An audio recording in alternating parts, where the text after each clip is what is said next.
A few days later, things got even worse. Rail commuters returning to work this morning have had to reach deeper into their pockets after the latest round of fare rises.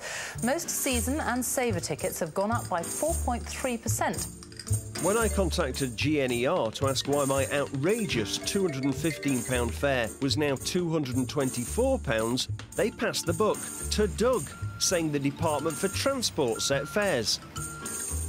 Now, I'd heard about buck passing on the railway, no one taking responsibility for the problems. So I got myself a book and I went to see Christian Walmart, Britain's #1 train journalist. Hello. Hi there. You must be Christian. I'm Christian, yeah. Hello, I'm Alex. What on earth is that? It's a book. Maybe he could tell me why trains were so expensive. Because the Tories privatised them 10 years ago, and they thought, great idea, you know, get government out of the railways, it'll save a lot of taxpayers' money. But overall, nobody understands how the system works. It's very expensive. There's lots of lawyers make lots of money out of it, lots of consultants make lots of money out of it, and it's costing taxpayers something like 3 or 4 times the amount it used to cost under British Rail. It's costing about £5 or £6 billion a year. It was even more expensive than I thought, and I got even more confused. The tracks belong to one company, or the trains belong to one of 3 banks. There are 24 train operating companies who sell tickets and run the trains. Surely one of them would take responsibility for high fares. I went to the company which owned all the track. Well, the book doesn't stop here. I went to the train operators. Where shall I take it then? Where would you send it? I think you've got a fine office. The train owners have been accused of making excessive profits. Maybe that affected ticket prices. I'm afraid that didn't go particularly well. The book was moving so fast we'd had to fit in with health and safety tennis balls. Since the Conservatives created this crazy configuration over 10 years ago, maybe they'd accept that the book stopped with them. What about rail? I mean, I think we all agree that it's full. It's expensive for the passenger, and we're also pumping a lot of subsidies in there. What do you say about that? Well, I think part of the problem is nobody's actually in charge. We've been finding that. We found that all the way along. Nobody's prepared to say the book stops here. Yeah, absolutely. And I think, and I look in the mirror, because this was a Conservative decision in the first place. So as the Conservatives were the first people to sort of separate the track from the train operators, would you say that the book stops with you? Because we have brought a book with us.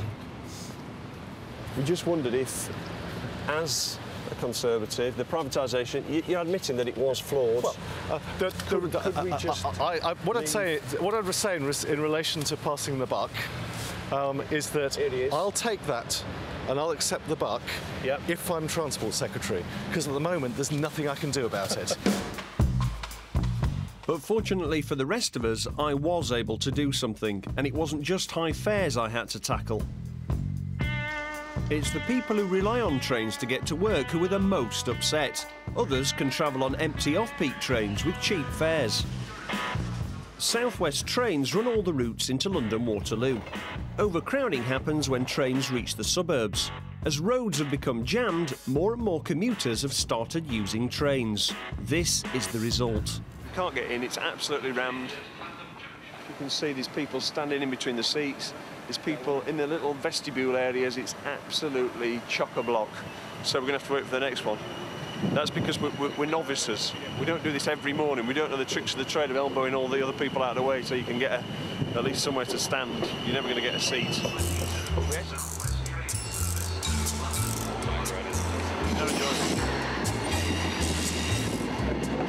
We are sorry for the delay to this service. You've not been able to get a seat, have you, on the train, or even get on it? How does that make you feel? It's a bit annoying, especially when the next one's delayed. You just get used to it. There's nothing else you can do.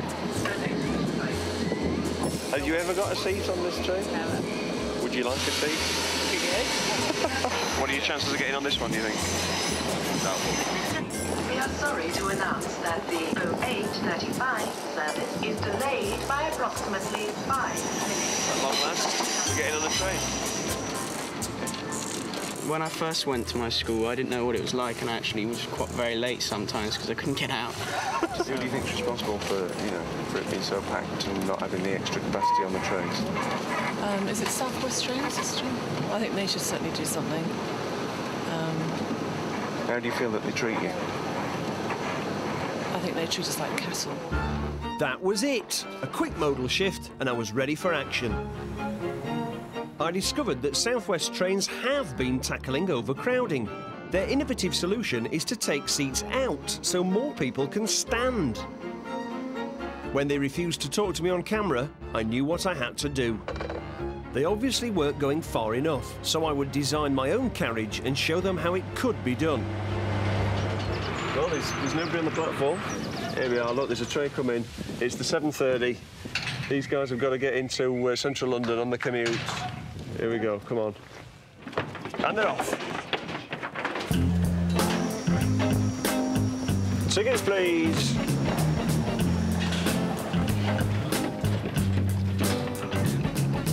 So do you do this every day?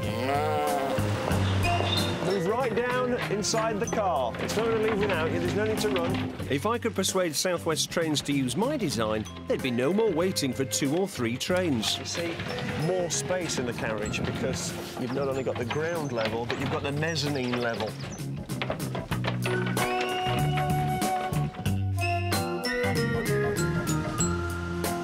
First class on the mezzanine, you've got a better view, looking out of the windows, more panoramic.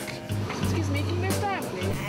The people on the lower area could probably pay slightly less for their tickets. I think seats would just be an unnecessary inconvenience. It creates resentment because some people have got a seat and other people haven't got a seat, and it's the haves and the have-nots. This, everybody suffers. Now it was time to take my findings to South West Trains' customer service office and see what they thought. There he goes, the 10:45 to Southampton. Oh, just 2 or 3 minutes late.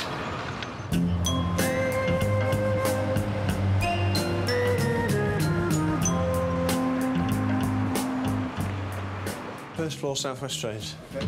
Let's go. Hello there. I'm here with the BBC film crew, and we've got a fantastic new design for a carriage that could cut congestion problems at a stroke. Will somebody come down and have a look at it for us, please? Hello. Have you got permission to be here filming, can I ask? No, we just popped in. Do you want to just have a look? It's a fantastic... We've got some really good features on it that might actually be helpful. Press office, please.